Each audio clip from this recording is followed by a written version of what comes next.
আসসালামু আলাইকুম। এটি হলো আমাদের এলাকার প্রসিদ্ধ একটি মসজিদ, যার নাম হলো আজগর আলী শাহ জামে মসজিদ।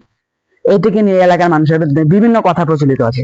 কেউ কেউ মনে করেন এটি মাটি ফেটে বের হয়েছে, আবার কেউ কেউ মনে করেন এখানে পাশে সমুদ্র থেকে এটি ভেসে এসেছে, আবার কেউ কেউ মনে করেন চৌধুরী বংশের একজন লোক এটি প্রতিষ্ঠা করেছেন। তো আজকে আমরা এর সত্যতা যাচাই করতে যাচ্ছি।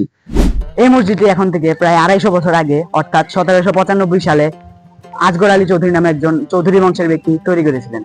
এই মসজিদের উপরে রয়েছে মোট 24টি মিনার এবং 3টি গম্বুজ রয়েছে। এই মসজিদটি তৈরি করা হয়েছে চুনা এবং সুরকি দিয়ে।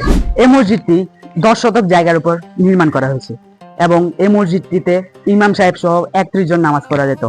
2016 সালে এটি নামাজ পড়ার অযোগ্য হয়ে যাওয়ায় পাশেই 4 কোটি টাকা ব্যয়ে এটি মসজিদ গড়ে তোলা হয়েছে। বিসমিল্লাহির রহমানির রহিম।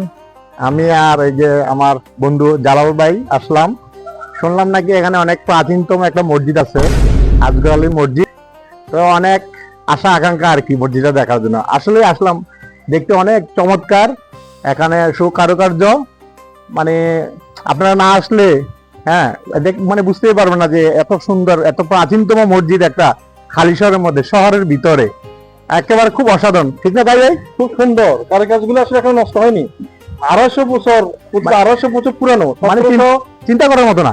এখন আমি বসে আছি এই মসজিদের পুকুরের সামনে, যেটি প্রায় 100 শতক জায়গা নিয়ে গঠিত। এটিতে মানুষজন গোসল করে, আবার কেউ কেউ ওযু করে থাকে। এখন আমি দাঁড়িয়ে আছি এর পাশেরই মসজিদ, যেটি 4.5 কোটি টাকা ব্যয়ে তৈরি করা হয়েছিল। এটি হলো এই মসজিদের ভিতরের দৃশ্য, যা বাহিরের দৃশ্য থেকেও মাশাআল্লাহ অনেক গুণে সুন্দর। নতুন মসজিদের ভিতরে অনেকগুলো কাঠের দরজা আছে, যা এই মসজিদের সৌন্দর্যকে আরো বাড়িয়ে তুলেছে। বাই দ্য ওয়ে, এটি অবস্থিত চট্টগ্রামের হালি শহরে চৌধুরী বাজারের কিছুটা সামনে। এই মসজিদের পরিবেশ এবং এর ভবনগুলি মানুষের মন কেড়ে নিতে বাধ্য। আসসালামু আলাইকুম। ওয়ালাইকুম সালাম ওয়া রাহমাতুল্লাহি ওয়া বারাকাতুহু। আচ্ছা আঙ্কেল, আপনি এখানে স্থানীয়? জি, আমি এখানকার স্থানীয়। এটার নাম চৌধুরী পাড়া আজগর আলী চৌধুরী মসজিদ। আমার বাড়ির পাশে মোল্লাপাড়া একটা মসজিদের বেশ কম। আমার বাড়ির মসজিদের নাম হলো মোল্লাপাড়া জামে মসজিদ। ও আচ্ছা আচ্ছা। আসলে আঙ্কেল, আমরা এখানে এখানে মানে এখানে বিষয়টা উদ্ঘাটন করতে আসছি যে এখানে এটা কে স্থাপন করছিলেন বা কত সালে স্থাপন হয়েছিল। এখানে ফেসবুকে যা লেখা আপনি পাচ্ছেন সেটাই হবে। আমি এখন তো আপনাদের সামনে 250 বছর আগেই হবে, কিন্তু নির্দিষ্ট তারিখটা আমি বলতে পারতেছি না, যেহেতু আমি মসজিদের নতুন মসজিদের মাঝখান বরাবর চলে আসছে, ওদিকে লেখা আছে এটা 1795। জি জি, এইভাবে হবে 1795, এইভাবে কিছু হবে। এটা হলো আজগরে সাহেব ওসিনিয়া আজগরে সাহেব মসজিদ। ও আচ্ছা আচ্ছা। আসলে এই মসজিদটা আসলে কত সালে স্থাপন করা ছিল? এই মসজিদটা, নতুন মসজিদটা আমি দেখি নাই। কেন, আমি আপনাকে আগে আমার পরিচয়টা দেওয়ার আগে আমি ছিলাম প্রবাসে, তার কারণে এটা এই 7-8-10 বছরে হবে। এটা বাহিরের থেকে ইঞ্জিনিয়ার নিয়ে আসছে। ওই ইঞ্জিনিয়ার মেবি তুর্কির ইঞ্জিনিয়ার ছিল। এই মসজিদের মধ্যে যেটা পুরানা মসজিদ, এটাকে একে লাল মসজিদ বলা, সবাই একে লাল।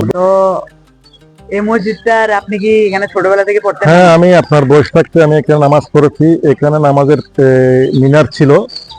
একজন এখানকার একজন সুদীর্ঘদেহী, ওনার নাম ছিল সম্ভবত বাসার মিস্ত্রি। ওনার আজান উচ্চস্বর, আমি ওনার নামটা উচ্চস্বর করছি, এখানে ওনার নামটা সবসময় বিখ্যাত হয়ে থাকবে। উনি যে আজানটা দিত মিনার হতে, অনেক দূর দূরান্ত শোনা যেত, সেই জন্য ওনার নামটা আমি উচ্চারণ করেছি। আল্লাহ ওনাকে জান্নাতবাসী করুক, এটা আমি কামনা করি। তারপরে মিনারের পিছনে মিনার ছিল।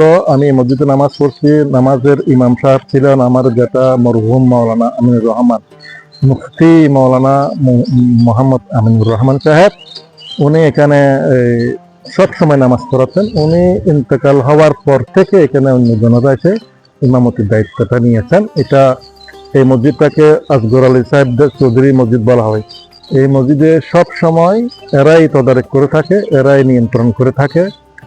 এরপরে যখন মানুষ এখানে পাড়াপড়শি লোক যখন বেশি হয়ে গেল, মুসল্লি বেশি হয়ে গেল, তখন এই মসজিদটা ছোট হওয়ার কারণে পরবর্তীতে এরা বড় একটা মসজিদ, অনেক টাকা পয়সা খরচ করছে, অনেক সুন্দর মসজিদ করছে। ভিতর খুব সুন্দর, এই যে পুকুর ঘাট, এই যে আপনার রুজুখানা, সবকিছু অনেকটা সুন্দর। কিন্তু আমি বিদেশে ছিলাম, কারণ আমার কাছে এখানে জানি মিনার আর গম্বুজ হচ্ছে না, এটার জন্য একটু কিরকম লাগতেছে আর কিছু বলতেছে, কিন্তু অনেকটা সুন্দর হয়েছে। আচ্ছা। মসজিদের মধ্যে অনেকজন আসলে ধারণা করে যে এটার গম্বুজ আর মিনার কোথায়। এটার বিদ্যুৎ ধারণ ক্ষমতা কতক্ষণ? এখানে খুব অনেক কম, অল্প সংখ্যা। আমি ছোটবেলায় নামাজ পড়ছি এখানে, বর্তমানে ফজরের নামাজ হয়, এখানে ফজর নামাজ পড়া হয় এখন, শুধু অনলি ফজরের নামাজ ইমাম সাহেব তো নাকি 31 জন এই এতটুকুই হবে। তারপর আমি কেন কাউন্টিং করে না, আমি নিজে গণনা করে না, যেহেতু আমার বাড়ির মসজিদ পাশের মসজিদ মোল্লাপাড়া জামে মসজিদ, আমি সেখানে সবসময় নামাজ পড়ি, সেই কারণে যদি আমি এখানে গণনা করি না। যখন এর বয়স থাকতো তখন আমি নামাজ পড়ছি। আমি দীর্ঘকাল প্রবাসে ছিলাম, 29 বছর, যার কারণে আমার অনেক স্মৃতি শক্তি চলে গেছে, কেন জানি না ঠিকঠাক কোথায় কি হয়ে গেল। তারপরও উনি আমাকে বলছে কি আপনি স্থানীয় লোক খুঁজতেছিল, তখন আমি নিজেই পরিচয় দিয়ে জিনিসটা ঠিক আছে, আমরা বলতেছি। ধন্যবাদ। আপনাকে ধন্যবাদ। তো গাইস দেখা হবে অন্য কোনো ভিডিওতে। আল্লাহ হাফেজ।